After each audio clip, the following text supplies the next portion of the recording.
महाभारत से मिलने वाले कुछ सबक अगर आप जान जाएंगे तो जिंदगी हो जाएगी और भी आसान।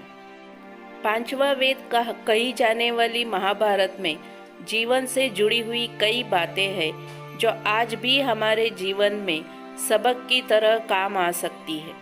अपनी जिंदगी में हम वह शिक्षाएं याद रखेंगे तो जिंदगी की जंग हम आसानी से जीत सकते हैं।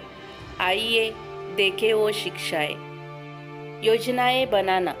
जीवन के किसी भी क्षेत्र में अगर सफल होना है तो पहले बेहतर योजनाएं बनाना जरूरी है। वैसे ही जैसे पांडवों के साथ सिर्फ श्री कृष्ण थे और कौरवों के साथ पूरी सेना, क्या अच्छी योजना या रणनीति के बिना युद्ध जीतना संभव था? संगत अच्छी होनी चाहिए। अगर आप लाख अच्छे हो और आपकी संगत बुरी तो आप बर्बाद हो जाएंगे, और अगर आप में लाख बुराई हो और संगत अच्छी हो तो आप आबाद हो जाएंगे। किसी ने सच ही कहा है, जैसी संगत वैसी पंगत और जैसी पंगत वैसा जीवन। जैसे महाभारत में कौरवों के साथ शकुनी जैसे लोग और पांडवों के साथ श्री कृष्ण। आधा अधूरा ज्ञान खतरनाक होता है। जिंदगी में किसी भी विषय में पूरा ज्ञान का होना आवश्यक होता है, तब ही आप आगे बढ़ सकते हैं, क्योंकि अधूरा ज्ञान मुसीबत के वक्त में आपको बीच राह में डुबा सकता है। जैसे कि अभिमन्यु, माना कि वह वीर और बहादुर योद्धा था, फिर भी अधूरे ज्ञान ने उसे हरा दिया। अपने दोस्त और दुश्मनों की पहचान करना। कई बार ऐसा होता है, दोस्त के भेष में दुश्मन हमारे साथ आ जाते हैं और हमसे हमारे राज लेकर अंदर ही अंदर हमारे खिलाफ साजिश भी रचते रहते हैं। ऐसे लोगों की पहचान करना बहुत ज़रूरी होता है। और कुछ दोस्त भी होते हैं जो दोनों तरफ होते हैं, जैसे भीष्म, द्रोण, विदुर। कम बोलना और सोच के बोलना। कभी कभी ज़्यादा बोलना भी घातक साबित हो जाता है। जैसे शिशुपाल और शकुनी की बातें। हमें बोलने से पहले सोच लेना चाहिए कि हमारा बोलना आगे जाकर क्या असर डालेगा। जुए सट्टेबाजी से हमेशा दूर रहना चाहिए। जुआ खेलना या सट्टेबाजी से आज तक किसी का भला नहीं हुआ है। ये चीज़ें जीवन को अंधकारमय बना देती है। वैसे ही जैसे शकुनी ने पांडवों को हराने के लिए जुए का आयोजन किया, उसमें पांडवों ने अपना सब कुछ दांव पर लगा दिया और हार गए। जीवन की लड़ाई या संघर्ष से कभी डरना मत। जब तक जीवन है तब तक संघर्ष तो है ही, तो हर किसी को अपनी लड़ाई लड़नी तो पड़ती ही है। जो व्यक्ति लड़ना नहीं जानता, सबसे पहला वही मारा जाएगा। वैसे ही जब अर्जुन रणभूमि में लड़ना नहीं चाहता था, तब श्री कृष्ण ने समझाया था कि शांतिपूर्ण तरीका जहाँ विफल हो जाता है, वहाँ लड़ना एकमात्र विकल्प रह जाता है। अच्छे मित्रों की कद्र करना। बिना शर्त के समर्थन और ईमानदार मित्र आपका जीवन बदल सकते हैं। ऐसे दोस्तों की हमेशा कद्र करना। जैसे पांडवों के साथ श्री कृष्ण जैसा मित्र था और कौरवों के साथ कर्ण जैसा मित्र।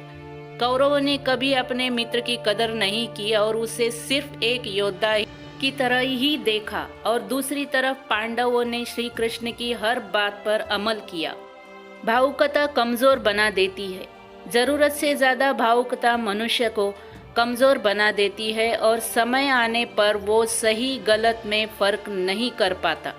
ठीक वैसे ही जैसे धृतराष्ट्र अपने पुत्रों को लेकर जरूरत से ज़्यादा भावुक थे और पुत्र मोह में सही गलत का फैसला नहीं कर पाए। अहंकार पतन का कारण बनता है।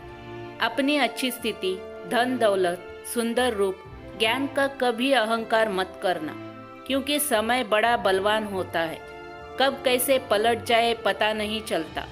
वैसे ही जैसे शक्तिशाली ज्ञानी धनी होते हुए भी पांडवों को वनवास भोगना पड़ा, शायद इसकी कल्पना भी उन्होंने नहीं की होगी। ज्यादा लालच अच्छी बात नहीं। जो आपका नहीं है उसे अनीति पूर्वक छल करके हड़पने की कोशिश कभी मत करना। आज नहीं तो कल इसकी सजा जरूर मिलती है। श्री कृष्ण कहते हैं, धन संपत्ति में ज्यादा आसक्ति मत पाल, तेरे मरने के बाद किसी और का हो जाएगा। जो आज तेरा है कल किसी और का था और कल किसी और का होगा। गोपनीयता की जरूरत। युद्ध हो या जीवन, कुछ बातें ऐसी होती है जिन्हें राज रखना बहुत जरूरी होता है। किसी भी भावना में बहकर अपने राज किसी व्यक्ति को बताना आगे हमारे लिए मुसीबत खड़ी कर सकता है। दुर्योधन और भीष्म ऐसे उदाहरण हैं जिन्होंने अपनी कमजोरी और शक्ति का राज खोल दिया था, जो उनके हार का कारण बना। चिंता, भय और अशांत मन मृत्यु का द्वार। जिंदगी बहुत छोटी सी है। अगर आप अनावश्यक चिंता, भय को पालने से मन को अशांत रखेंगे तो क्या कुछ बदल जाएगा? किसी भी चीज में ज्यादा मोह चिंता का कारण बनता है। महाभारत से यही सीख मिलती है कि चिंता मुक्त जीवन ही सबसे बड़ी दौलत होती है। अपने मन और इंद्रियों को कंट्रोल में रखना जरूरी है। आजकल बहुत से लोग अपने इंद्रियों के वशीभूत होकर किसी न किसी आदत या नशे का गुलाम बन चुके हैं। अगर हम अपने मन और इंद्रियों को कंट्रोल में रखेंगे तो किसी भी तरह का कष्ट का सामना नहीं करना पड़ेगा। अच्छे कर्म करना। इस छोटी सी जिंदगी का भरपूर उपयोग कीजिए। समाज के लिए या दूसरों के लिए कुछ अच्छा कर सके तो करना चाहिए, जो आपके अगले जीवन की पूंजी होगी।